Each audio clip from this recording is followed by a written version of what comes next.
Yes, it was a great announcement that we were finally underway with the Punt Road Oval redevelopment. It's been almost a decade in the planning, so this is stage one. It's a very significant stage though. It'll get all of our football program where we want it to be for both men's and women's. Yes, there's going to be a bit of disruption there, but I think it's overridden by the excitement around what the future holds and the fact that now we are certain to be staying at Punt Road for the long term. So there's a subsequent stage that's still to come. The fundraising task has been really difficult in the current climate, but a great credit to all of our supporters, our fans, our key donors, government funding. They've come together to enable the lion's share of the project to get underway, but we've got a second stage to come to complete the whole picture, and we want to do that in a continuous flow. So big fundraising task of in the order of $25 million still to come, but the good news is we're away and there's momentum behind the project.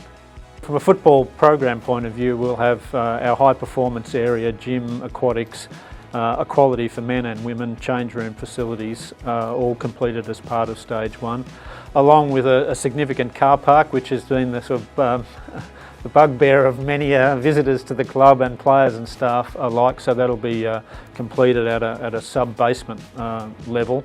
And very importantly, the oval. So once the Jack Dyer stand comes down, the new facilities will push back towards where the current car park is, and that allows us to tilt the oval and to get to dimensions of the MCG. So that'll happen at the end of the stage one construction, so late 2026 into early 2027 we'll see the reshaping of the oval. So we'll finally have an MCG size ground to train on, and not the egg shape that we've been putting up with at Punt Road for many years. A new purpose-built stand facility sitting above the football program. I think it'll be perfect as a boutique stadium for AFLW and for our VFL program. So we see great opportunity to be playing matches back there, and potentially you'll go to a W game or a VFL game, and then you'll wander across to the MCG and see the senior men's program play. So great opportunities as a precinct for Tiger members and fans to get in and enjoy it. Yes, we did. We had a run there through mid-season. We were up against some very good opposition, and they were too good for us. But we still took some positives and some growth out of those, even in those games when the scoreboard could have turned very ugly. But we stuck to the task and fought our way through.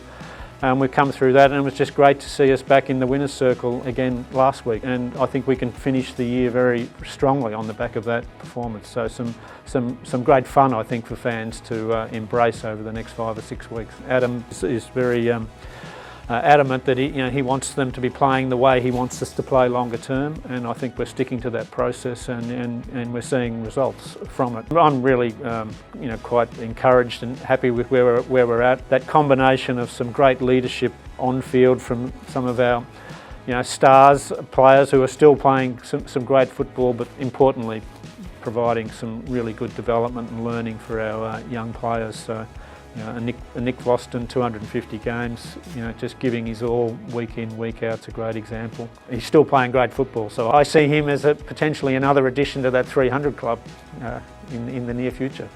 I think we can finish the year on a really strong note. I think we can continue to see improvement, growth, amongst that coterie of young talent that's coming through, not just the draftees, but we've seen enormous growth in players that have now got 30, 40 and 50 games under their belt that have taken strides this year. So I think that comes together, and I do think we can actually be very competitive looking at the draw for the rest of the year. Again, we're not going to sort of measure it in wins and losses, but I get the strong sense that we will finish off well. We've obviously had a little run of injuries, which is really disappointing. A couple of ACLs, which is really sad for great club people like Judson Clark and Jacob Bauer last week. That's a real blow to see those guys go down. But on the flip side, there's still more coming through. I think lots to look forward to for fans for the next 6 or 7 weeks.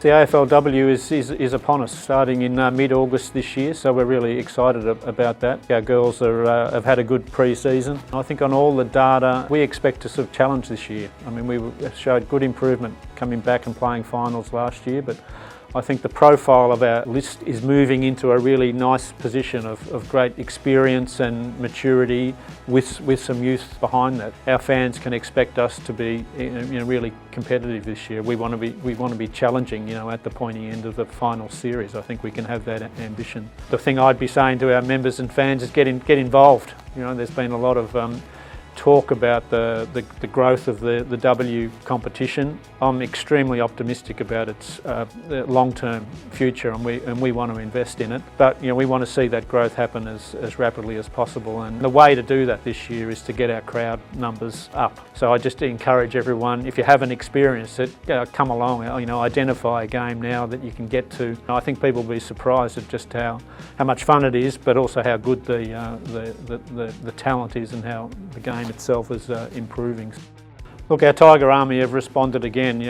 Our membership numbers look like they'll finish the year with the men's program at 90,000 plus, which I think in the circumstances is a very strong result, and we're very grateful for it, that people have stuck by the club. They've bought memberships and they've also attended games. Our crowds have held up reasonably well in the circumstances of our performance and our draw, the timing of our matches. So again, thank you to the Tiger Army. Stay the course, stay with us. If you weren't able to renew this year, you're going to be welcomed back with open arms next year. I think there's so much to look forward to. But we've got a couple more opportunities with home games. It really is important to us with our arrangements at the MCG that as a tenant club that our average attendances need to be strong, so we want to finish the year strong. So I just encourage people to get along to our MCG home games before we close out the season.